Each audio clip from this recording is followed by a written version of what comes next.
बीते हुए कल की धुन। सुनिए भारत का इतिहास एक नए अंदाज में। India history FM. भाग 6, भाषाई ढांचा। मुख्य भाषाई वर्ग। भारत बहुसंख्यक भाषाओं का देश है। भारतीय भाषाई सर्वेक्षण the linguistic survey of India के संपादक ग्रियर्सन के अनुसार भारतीयों द्वारा लगभग 180 भाषाएं और प्राय 550 बोलियां बोली जाती हैं। ये भाषाएं 4 महत्वपूर्ण वर्गों के अर्थात ऑस्ट्रो एशियाटिक तिब्बती चर्मी, टिबिटोबर्मिस, द्रविड़, द्राविडियन और हिंद आर्य, इंडो आर्यन वर्गों के अंतर्गत है। भारत में ऑस्ट्रो एशियाटिक भाषाएं प्राचीनतम प्रतीत होती हैं और सामान्यतया मुंडा बोली के कारण जानी जाती है। इन भाषाओं के बोलने वाले पूरब में ऑस्ट्रेलिया तक और पश्चिम में अफ्रीका के पूर्वी समुद्र तट के निकट मैडागास्कर तक पाए जाते हैं। नृविज्ञानियों के विचारानुसार लगभग 40,000 ईपू में ऑस्ट्रियाई लोग ऑस्ट्रेलिया में आए। इसलिए ये अधिक संभव है कि वे लोग 50,000 वर्ष पहले भारतीय उपमहादेश होते हुए अफ्रीका से दक्षिण पूर्वी एशिया और ऑस्ट्रेलिया गए। ऐसा लगता है कि उस समय तक भाषा का जन्म हो चुका था। ऑस्ट्रो एशियाटिक ऑस्ट्रियाई भाषा परिवार 2 उपपरिवारों में बंटा है। एक, भारतीय उपमहादेश में बोली जाने वाली ऑस्ट्रो एशियाटिक और 2, ऑस्ट्रेलिया और दक्षिण पूर्वी एशिया में बोली जाने वाली ऑस्ट्रोनेशियन। ऑस्ट्रो एशियाटिक परिवार की मुंडा और मोन खमेर 2 शाखाएं हैं। मोन खमेर शाखा खासी भाषा का प्रतिनिधित्व करती है, जो उत्तर पूर्वी भारत में मेघालय अंतर्गत खासी और जामितिया पहाड़ियों में और निकोबारी द्वीपों में भी बोली जाती है। लेकिन मुंडा अपेक्षाकृत बहुत विस्तृत क्षेत्र में बोली जाती है। मुंडा भाषा झारखंड, बिहार, पश्चिमी बंगाल और उड़ीसा में संथालियों द्वारा बोली जाती है। संथाल इस उपमहादेश की सबसे बड़ी जनजाति है। मुंडों, संथालों, हो इत्यादि में प्रचलित बोलियां भी मुंडारी भाषा के रूप में जानी जाती है। ये पश्चिमी बंगाल, झारखंड और मध्य भारत में बोली जाती है। तिब्बती बर्मी भाषा का दूसरा वर्ग अर्थात तिब्बती बर्मी चीनी तिब्बती परिवार की शाखा है। यदि हम चीन और अन्य देशों पर ध्यान देते हैं तो पता चलता है कि इस परिवार की भाषाओं के बोलने वालों की संख्या ऑस्टाई परिवार की यहाँ तक कि हिंद आर्य परिवार की भाषाओं के बोलने वालों की संख्या से भी बहुत अधिक है। भारतीय उपमहादेश में तिब्बती बर्मी बोलियां हिमालय के किनारे किनारे उत्तर पूर्वी असम में उत्तर पूर्वी पंजाब तक फैली है। ये बोलियां भारत के उत्तर पूर्वी पंजाब तक फैलो है। ये बोलियां भारत के उत्तर पूर्वी राज्यों में प्रचलित है और बहुत लोग इस क्षेत्र में तिब्बती बर्मी भाषा के विभिन्न रूप बोलते हैं। अनेक जनजातियों द्वारा इस भाषा की 116 बोलियों का प्रयोग किया जाता है। जिन उत्तर पूर्वी राज्यों में ये बोलियां बोली जाती हैं उनमें त्रिपुरा, सिक्किम, असम, मेघालय, अरुणाचल प्रदेश, नागालैंड, मिजोरम और मणिपुर शामिल हैं। तिब्बती बर्मी भाषा पश्चिम बंगाल के दार्जिलिंग क्षेत्र में भी प्रचलित है। यद्यपि ऑस्ट्रियाई और तिब्बती बर्मी दोनों बोलियां द्रविड़ और हिंद आर्य बोलियों से बहुत पुरानी हैं, फिर भी इनका अपना साहित्य विकसित नहीं हो सका क्योंकि इनकी अपनी किसी प्रकार की लिखावट नहीं थी। स्वभावतः मुंडा और तिब्बती बर्मी भाषाओं में लिखित सामग्री का अभाव है। बोलने वाले जो दंतकथाएं और परंपराएं मौखिक रूप से जानते थे, वे पहले 19वीं सदी में ईसाई धर्म प्रचारकों द्वारा लिपिबद्ध की गई। ये महत्वपूर्ण बात है कि बुरुंजी नामक तिब्बती बर्मी शब्द मध्यकाल में अहोमों के द्वारा वंश वृक्ष के प्रलेख के अर्थ में प्रयुक्त होता था। यह संभव है कि मैथिली शब्द पंजी का, जिसका अर्थ वंशवृक्ष होता है, संपर्क उक्त तिब्बती बर्मी शब्द से हो। द्रविड़ भाषा परिवार देश में बोली जाने वाली भाषाओं का तीसरा परिवार द्रविड़ भाषाओं का है। ये बोली लगभग पूरे दक्षिण भारत में व्याप्त है। द्रविड़ बोली का प्राचीनतम रूप भारतीय उपमहादेश के पाकिस्तान स्थित उत्तर पश्चिमी भाग में पाया जाता है। ब्रहुई को द्रविड़ भाषा का प्राचीनतम रूप माना जाता है। भाषा विज्ञान के विद्वान द्रविड़ भाषा की उत्पत्ति का श्रेय एलम अर्थात दक्षिण पश्चिमी ईरान को देते हैं। इस भाषा की तिथि चौथी सहस्राब्दी ई.पू. निर्धारित की जाती है। ब्रहुई इसके बाद का रूप है।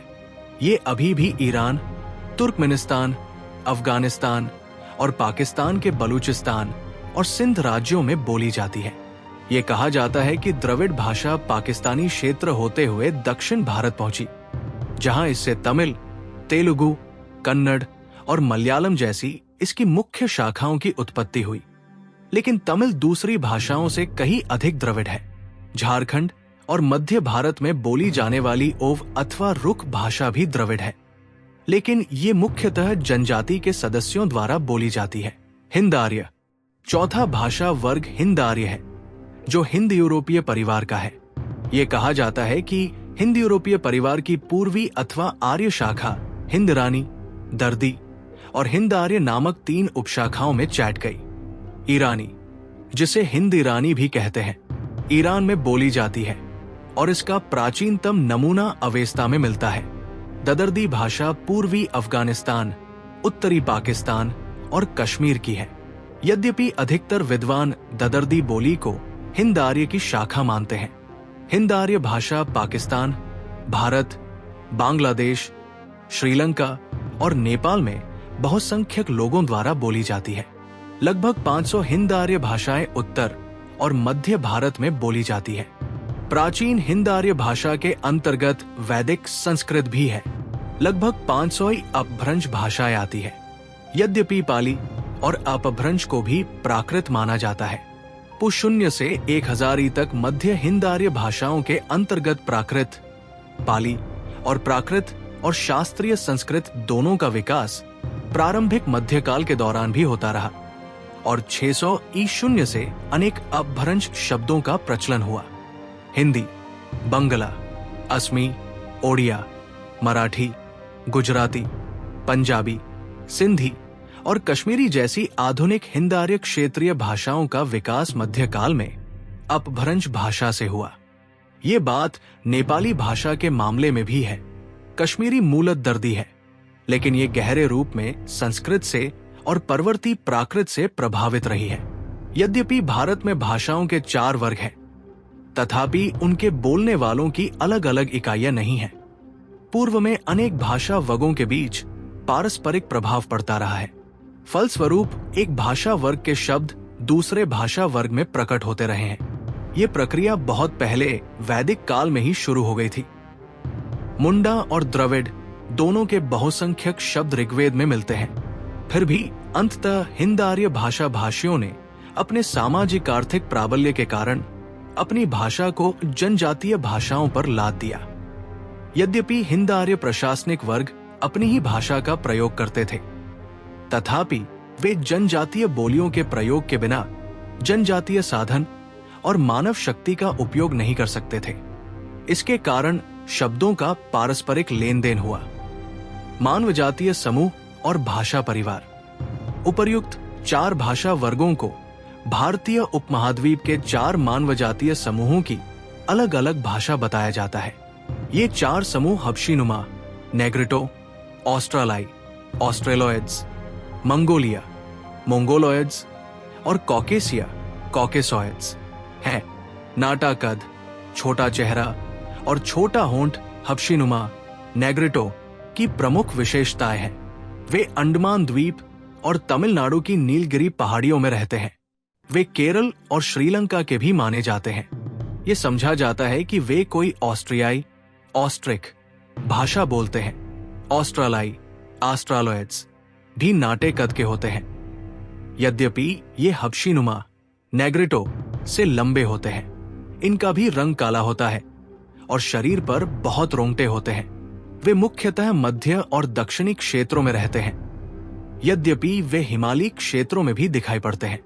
वे ऑस्ट्रियाई अथवा मुंडा भाषाएं बोलते हैं। मंगोलिया नाटे कद वाले, अल्प रोंगटयुक्त शरीर वाले और चिपटी नाक वाले होते हैं। वे उपहिमालयी और उत्तरी पूर्वी क्षेत्रों में रहते हैं।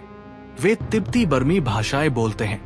कॉकेसीय लोग साधारणतया लंबे कद वाले, पूर्ण विकसित दाढ़युक्त लंबे चेहरे वाले, गोरे चमड़े युक्त और संकुचित सुस्पष्ट नाक वाले होते हैं। वे द्रविड़ और हिंद आर्य दोनों भाषाएं बोलते हैं। इस प्रकार कोई भाषा परिवार किसी खास मानव जातीय समूह तक सीमित नहीं रहता है। कालक्रम 50,000 वर्ष पूर्व ऑस्ट्रियाई लोग भारत पहुंचे। 500 ईपू मध्य हिंद आर्य भाषा, जिसमें प्राकृत, पाली और अपभ्रंश भाषाएं शामिल हैं, की शुरुआत। 19वीं शताब्दी ईसाई धर्म प्रचारकों के द्वारा मुंडा और तिब्बती बमो भाषाओं की दंतकथाएं और परंपराएं लिखी गई। अगर आपको भारत के इतिहास से जुड़ी ये जानकारी पसंद आई हो तो वीडियो को लाइक करें, अपने दोस्तों के साथ शेयर करें और हमारे चैनल इंडियन हिस्ट्री एफएम को सब्सक्राइब करना ना भूलें, ताकि अगली बार जब हम इतिहास के नए पन्ने खोलें तो सबसे पहले नोटिफिकेशन आपको ही मिले। धन्यवाद। जय हिंद।